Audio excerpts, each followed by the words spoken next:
Ya, pemirsa, terima kasih Anda kembali bersama dengan kami di Resep Ilahi Menggapai Sehat Walafiat, sehat fisik, sehat psikologik, sehat spiritual, dan juga sehat sosial. Nah, pemirsa, kita sedang bahas tentang penyakit paru yang memang saya pikir ketika kita sudah sulit bernafas, jangankan untuk melakukan aktivitas yang lainnya, untuk bicara saja sudah sulit gitu ya. Karena mungkin pemirsa juga punya mungkin sanak saudara yang menderita penyakit asma gitu, dimana kalau kita melihat mereka sedang kambuh, udah kayak antara hidup dan mati gitu loh dokter ya, sama dengan serangan jantung. Itu sebenarnya mirip-mirip ya dokter. Tapi di dalam penyakit asma sendiri ada yang suka apa tuh dokter ya, semprot-semprot itu tuh nambah oksigen sebenarnya atau gimana sih dokter? Ini pengobatannya?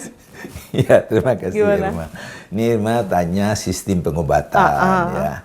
Di prinsip pertama seperti kita sebut tadi adalah menjamin ya saluran napas itu bersih dan plong, lancar, udara, angin itu bisa masuk dengan sempurna. Nah, jadi bukan masuk angin lagi ya, masuk sempurna, membawa oksigen. Nah, itu banyak sistem pengobatan di situ. Nah, di sana yang pertama tuh melonggarkan itu. Nah, melonggar itu tuh namanya dilebarin supaya udara lebih mudah masuk. Nah, cara melebar itu macam-macam. Ada obat-obat yang kerjanya melonggarkan saluran napas. Nah, salah satu itu yang tadi Irma yang disemprot. Jadi pada asma bronkial kita lihat ada banyak obat-obat yang dipakai semprot. Nah, jadi bekerja obat di saluran napasnya dibuka melebar. Nah, itu satu. Dan juga obat-obat yang diminum yang khusus untuk itu. Yang kedua, mempermudah pembuangan dahak atau sputum itu. Nah, ini penting. Mungkin ada pengencer dahak itu juga makanya. Itu namanya obat-obat yang bersifat bekerja mukolitik dan ekspektoran, itu bahasa kedokteran. Jadi mudah keluarnya pembuangan, pembersihan. Jadi membantu refleks batuk itu. Itu banyak itu. Obat yang banyak-banyak itu. Ya, obat batuk kata orang. Nah, gitu. Yang ketiga tuh diberi oksigen. Nah, ini yang pernah kita ngomong ya. Diberi oksigen langsung ya. Jadi yang defisit tadi bisa dipenuhi. Nah, yang ketiga itu ada tadi ya penyakitnya apa? Kalau infeksi tentu harus diberi anti radang, anti pembunuh kuman atau pencegah virus dan lain sebagainya. Kalau tumor ya itu lain lagi, mungkin tindakan invasif atau apa. Itu prinsip pengobatan ya pada penyakit paru.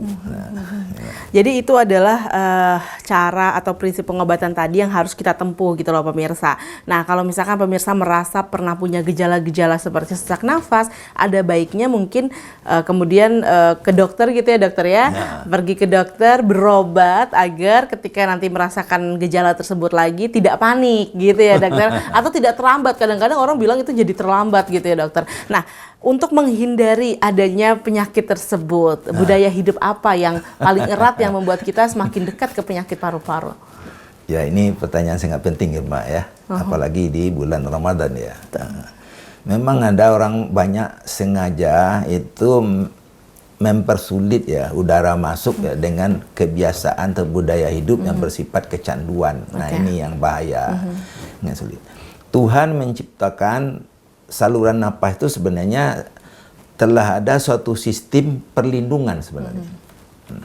Mulai dari depan hidung, rongga hidung sampai ke belakang, ke bawah itu ada sistem perlindungan yang pernah kita bicarakan itu.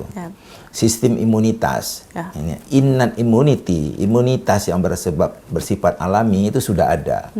Ya, mulai dari adanya bulu hidung, cairan musin, cairan selia, ada enzim, ada sel-sel bagaikan tentara di situ. Nah, itu dirusak oleh kebiasaan-kebiasaan hanya untuk menginginkan kesenangan, kepuasan sesaat. Nah, ini yang bahaya. Karena kecanduan tadi itu ya. Rokok itu Irma, itu ada bahan-bahan kimia yang tidak kondusif untuk tubuh manusia. Di situ ada nikotin. Dalam rokok ini yang dicari nih, nikotin ini. Ada ter, ada karbon monoksida ini bersifat racun. Ada juga formaldehid dan lain-lain. Nah, itu dihirup tiap sebentar. Akibatnya sistem pertahanan tubuh tadi itu juga rusak.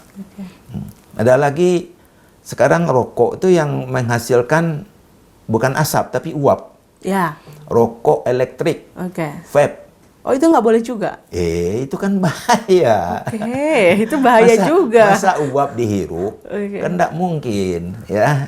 Nah, ini yang ketiga nih. Narkotika, narkoba. Nah, narkoba itu banyak banget yang dihisap, yang dihirup. Banyak banget. Dari zaman dahulu di daerah Tiongkok sana itu ada namanya orang kecanduan opiat, opium, atau morfin. Nah, itu disebut madat. Kalau udah memadat, dia pakai pipa gede itu dihirup. Gitu. Nah, itu kecanduan, itu narkotika. Nah, itu. Sekarang diproduksi yang lebih canggih-canggih ya, bisa dijadikan dalam rokok, berarti dihisap. Ada juga ditaruh di atas kertas, dihirup. Nah, itu contohnya sabu, ya, amfetamin, ya, metamfetamin. Itu yang anak-anak muda zaman sekarang. Tapi mungkin kenapa kemudian tidak berhenti dalam waktu yang singkat, karena efeknya memang efek jangka panjang gitu ya dokter ya? Itu nggak kan langsung kecanduan, terasa. dia merasa enak. Jadi pecandu narkotika itu, Irma, kalau dia dapat tuh badannya rasa segar, perasaannya enak, dia bersemangat, ya, nafsunya bergejolak, nafsu apa saja, nafsu emosi, nafsu syahwat, nafsu makan, bergejolak. Tapi hanya beberapa jam, kemudian turun. Sudah turun tuh lesu, nggak ada tenaga. Nah, kepingin lagi yang tadi, yang menyegarkan itu. Menyegarkan itu, Nah, betul. akhirnya dia butuh terus-menerus kecanduan. Nah, Kalau nggak dapat, nah, timbul sakau namanya. Itu gejala putus obat, baik secara psikologis maupun secara fisik. Itu tidak ada kendali lagi itu. Dia nggak tahu lagi mana yang benar, mana yang baik. Ya, yang penting dapat narkoba. ya. Yang penting terpenuhi candunya itu tadi ya, dokter ya. Oke, berarti itu adalah yang harus kemudian kita hindari. Tapi kebanyakan orang agak sulit karena tadi sudah masuk tahap kecanduannya tadi, begitu ya, dokter ya. Banyak banget dampaknya itu, Irma, ya. Kecanduan berarti dia terikat seumur hidup. Dia harus mengeluarkan uang sekian banyak, ya. Dan dia juga terus berhadapan terus dengan aparat keamanan. Karena itu salah dalam peraturan negara, ya. Jadi dia sepanjang hayat itu gelisah melulu. Gelisah nggak dapat narkoba. Dosisnya akan tambah tinggi kah? Oh ya, makin tinggi sampai keracunan, intoksikasi. Nah, kalau keracunan terjadi kelumpuhan organ-organ tubuh, itu bahaya, mengarah ke sakaratul maut. Betul. Jadi kalau ada kepala keluarga yang udah kecanduan narkoba, aduh, keluarganya udah kacau balau. Ya. Dia tidak bisa lagi mencari ekonomi untuk keluarga, hidupnya tergantung dengan narkoba. Itulah salah satu narkoba yang paling banyak, ya, ganja, apalagi sabu, ya. Banyak namanya tuh, ada Inex segala macam, ya. Itu amfetamin, ya, metamfetamin itu. Nah, kemudian obat-obat yang bersifat penenang juga ada. Penenang, justru penenang, benzodiazepin. Bukan bikin jadi semangat, tapi menenangkan gitu ya. Oh, hatinya berbunga-bunga. Oh, demikian indahnya dunia ini, kan begitu. Padahal itu tipuan ya, dokter ya. Ini harus hati-hati ya. Baik. Itulah dampak kecanduan ya. Nah, Irma, itu gunanya ibadah puasa salah satu. Coba bayangkan, dia kecanduan rokok, kecanduan narkoba. Kalau dia kembali ke jalan Allah, dia berpuasa, bagaimanapun, ya, sistem berpuasa itu akan menurunkan bahaya dan efek kecanduan dari narkoba dan rokok itu.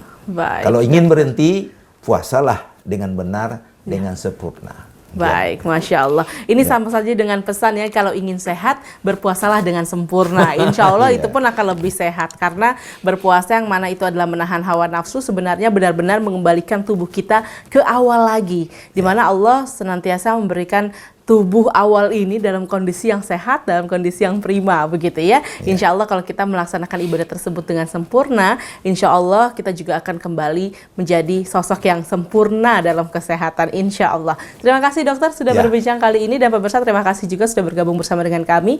Sampai jumpa lagi di episode berikutnya. Assalamualaikum warahmatullahi wabarakatuh. Waalaikumsalam warahmatullahi wabarakatuh.